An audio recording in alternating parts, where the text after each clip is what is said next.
ప్రతి ఉదయం దేవుని వాగ్దానం అనే కార్యక్రమానికి ప్రేమతో మిమ్మల్ని ఆహ్వానిస్తుంటున్నాను. ఈ ఉదయకాల సమయంలో దేవుడు మన కొరకు ఏర్పాటు చేసినటువంటి వాక్య భాగము యెషయా గ్రంథము 41వ అధ్యాయము 13వ వచనాన్ని ధ్యానించుకుందాం. యెషయా గ్రంథము 41వ అధ్యాయము 13వ వచనాన్ని ధ్యానించుకుందాం.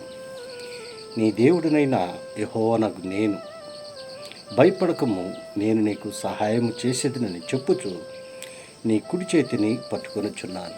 క్రీస్తునందు ప్రియమైన దేవుని బిడ్డలారా, ఈ ఉదయకాల సమయంలో పరిశుద్ధాత్మ దేవుడు మనకిస్తున్నటువంటి వాగ్దానం, భయపడకము, నేను నీకు సహాయము చేసేదనని చెప్పుచు నీ కుడి చేతిని పట్టుకొనుచున్నాను అని ఇస్తున్నటువంటి ఈ యొక్క శ్రేష్టమైనటువంటి వాగ్దానాన్ని మనకును మన కుటుంబాలకును దేవుడు ఆశీర్వాదకరముగా మార్చునుగాక.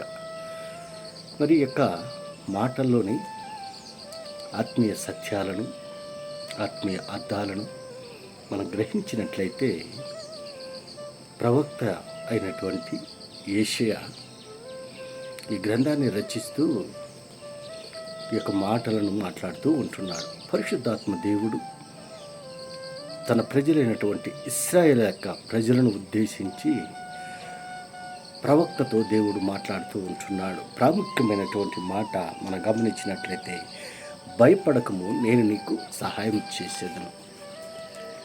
ఆ పైభాగంలో 10వ వచనంలో మనం గమనించినట్లయితే దేవుడు ఒక అభయాన్ని ఇస్తూ ఉంటున్నాడు. నీవు నా దాసుడు అనియు, నేను నిన్ను ఉపేక్షింపక ఏర్పరచుకుంటున్ననియు నేను నీతో చెప్పి ఉన్నాను. నీకు తోడై ఉన్నాను. భయపడకము, నేను నీ దేవుడినై ఉన్నాను. దిగులు పడకము, నేను నిన్ను బలపడుతును. నీకు సహాయం చేయవాడు నేనే. నీతిను నా దక్షిణ హస్తముతో నిన్ను ఆదుకుందును అని దేవుడు ఒక అభయాన్ని ఇస్తూ ఉంటున్నాడు. క్రీస్తునందు ప్రియమైన దేవుని బిడ్డలారా, దేవుని నమ్మినటువంటి బిడ్డలుగా మనం ఉన్నప్పుడు దేవుడు మనకు ఒక అభయాన్ని ఇస్తూ ఉంటున్నాడు. భయపడకము, నేను నీకు సహాయం చేసేదను. నువ్వు ఎలాంటి పరిస్థితుల్లో ఉన్నా, ఎలాంటి స్థితిలో ఉన్నా దేవుడు నిన్ను చేయి వదలడు. ఆయన దక్షిణ హస్తముతోటి నడిపించేటువంటి దేవుడు. మరి ఇశ్రాయేలు యొక్క ప్రజలను దేవుడు అనేక రీతిలుగా ఆశీర్వదించాడు, అనేక రీతిలుగా బలపరిచాడు. అయితే ఇశ్రాయేలు యొక్క ప్రజలు దేవునిపైన తిరుగుబాటు చేశారు. దేవుణ్ణి విసర్జించి వారి ఇష్టానుసారమైనటువంటి జీవితాన్ని జీవిస్తూ ఉంటున్నాడు.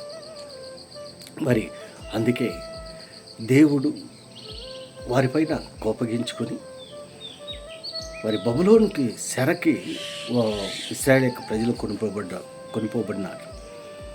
అయితే దేవుడు వారి పట్ల ఆయన కరుణ, ఆయన ప్రేమ చూపిస్తూ ఉంటున్నాడు. ఎందుకనగా ఆయన కోపము నిమిషం మాత్రమే, ఆయన దయ ఆయుష్కాలం అంతా ఉంటుంది.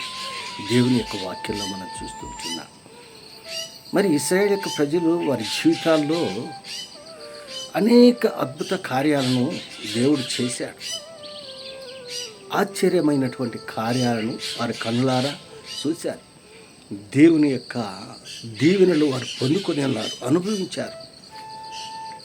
అయినా కూడా లోబడనున్నటువంటి ప్రజలుగా ఇశ్రాయేలు యొక్క ప్రజలు ఉంటున్నారు. అందుకే దేవుడు వారి పట్ల కరుణ చూపుతూ ప్రవక్తతో మాట్లాడుతూ ఉంటున్నాడు.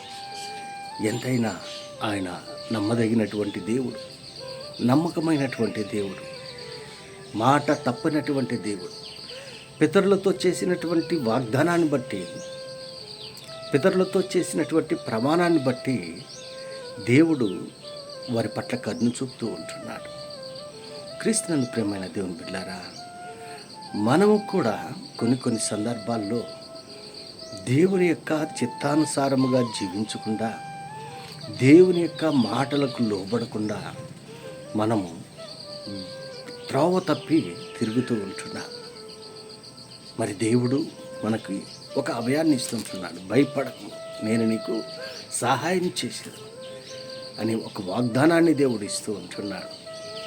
దేవుణ్ణి ఎరిగినటువంటి బిడ్డలుగా దేవుని నమ్మినటువంటి బిడ్డలుగా మనం ఉన్నప్పుడు మన దేని గురించి భయపడాల్సిన అవసరం లేదు. ఎందుకనగా జీవము కలిగినటువంటి దేవుడు, సర్వశక్తి కలిగినటువంటి దేవుడు మనకు తోడుగా ఉంటున్నాడు.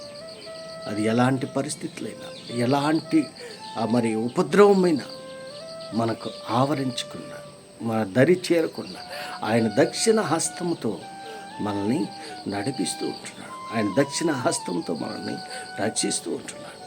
దేవుణ్ణి మరి ఆరాధించేటువంటి వారిగా, దేవునిలో నమ్మకమైనటువంటి బిడ్డలుగా నీవు నేను ఉండాలని ఈ కొద్ది మాటల ద్వారా నేను హెచ్చరిక చేస్తున్నాను. దేవుడి యొక్క మాటలను మరెక్కువగా మీకును మీ కుటుంబాలకు ఆశీర్వాదకరంగా మార్చినగాక. ఆమేన్.